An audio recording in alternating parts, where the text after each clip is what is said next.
Come to order. Case number 2020, in the matter of the articles of impeachment for Santa Claus, aka Kris Kringle, Father Christmas. Your first witness. Your Honor, Adam Shifty, representing the Humbug Party. The Humbug Party will show that Santa is guilty of quid pro quo by saying you better watch out, you better not cry, you better not pout, or you're not getting any presents. The Humbug Party is the party of the people, and we know all children are entitled to presents, and we will bring witnesses that can testify that Santa is holding out for good behavior unless innocent children shape up and do as he says. Clearly quid pro quo and a violation of Christmas and obstruction of parents. He has even admitted that he has spies out there by claiming he sees you when you're sleeping, he knows when you're awake. We see that as a serious violation of their civil rights, privacy, and bordering on pedophilia. We further charge that he has a hit list. He's keeping a list and checking it twice. This nefarious list is for the sole purpose of finding out who's naughty and nice, implying again quid pro quo. Children must fall in line or no presents for you. And yet he's out there in the malls all across the country pretending to promise balls, dolls, little tin horns. Where do you think the money comes from? Taxes will have to be raised. The gingerbread party got into office on promise of no new taxes. Yet they favor the fat cats of toy manufacturers who have been getting rich on the labor of elves. Elves who have been discriminated against for being short and having pointy ears. Your Honor, my first witness. Jingle bells, jingle all the way. Oh, what fun it is to ride in a one. Rudolph the Red-Nosed Reindeer. I have been the object of derision and scorn by all the other reindeer. They used to let them call me names. They kept me from playing reindeer games, and I have been discriminated against Santa for you! Oh yes, he played favorites. Dasher, Dancer, Prancer, Vixen, Comet, Cupid, Drummer, and Blitzen were all in on it. It was a clear case of nose discrimination. Until one foggy Christmas Eve, and who does Santa call on? Me! With my nose so bright. Order in the court. If I hear one more outburst from you, Rudolph, it's hard time. Santa calls me, wanting me to guide his sleigh that night. Clearly, he only does what serves his own agenda. Obviously. Your Honor, my second witness, and one with the inside scoop of the secret operations of the North Pole, Oppen the Elf.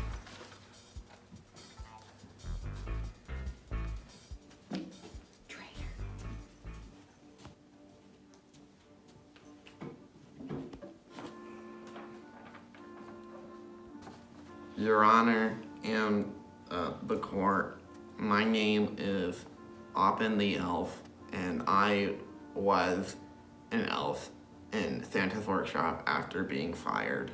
Santa claims to be a jolly old elf, but his agenda clearly is to support the toy manufacturers and not the toy makers. As soon as I had grown out of the highly regulated size for elves, I was cast out of the elf union and forced to make a living in a cold and cruel world. The degree I worked for and got so far into debt for is useless. All kids want in these days is electronics and technology. The only thing kids play with now are iPads, iPhones, gaming devices that they use with their controllers and their tiny fat little thumbs. All those promises that Santa made are merely empty dreams for dreamers. Next, he can't be trusted. Next thing you know, he's gonna make a trade deal with China. And then where will the elves be?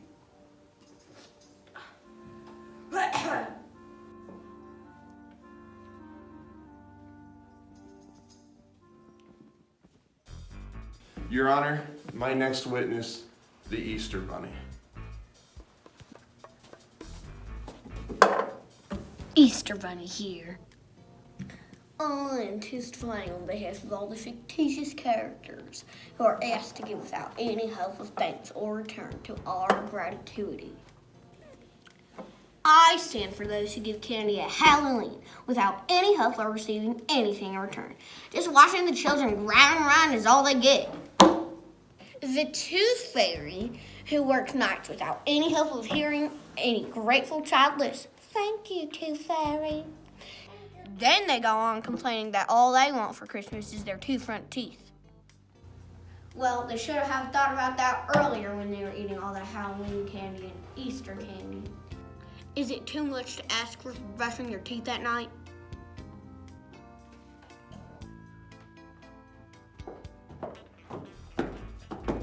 Your Honor, I call to the stand Holly Berry.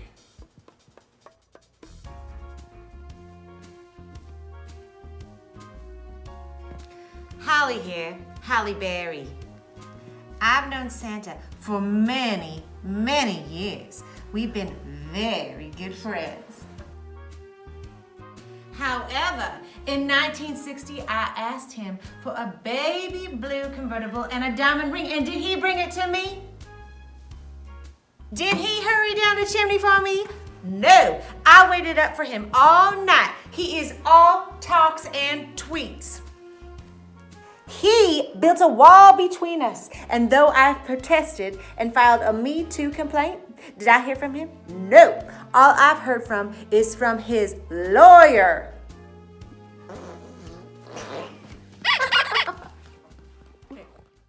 Your Honor, the evidence clearly shows a flagrant disregard for the holiday of Christmas and the high position Santa holds. We must throw him out of office and replace him with those who are generous and kind. Someone who can support entitlement and greed. Someone who asks for nothing in return. Parents need to be placed in the office of Santa and be the martyrs they want to be at Christmas time. Just an orange in their stockings and a credit card bill is all they desire. Your Honor, I rest my case.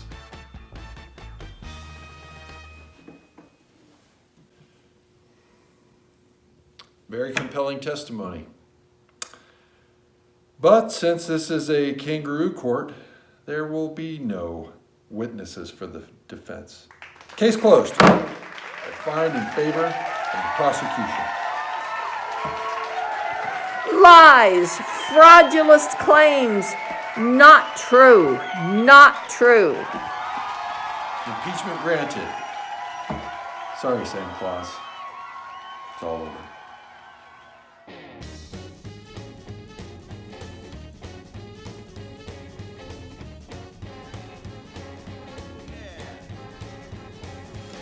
Rudolph. What was Rudolph?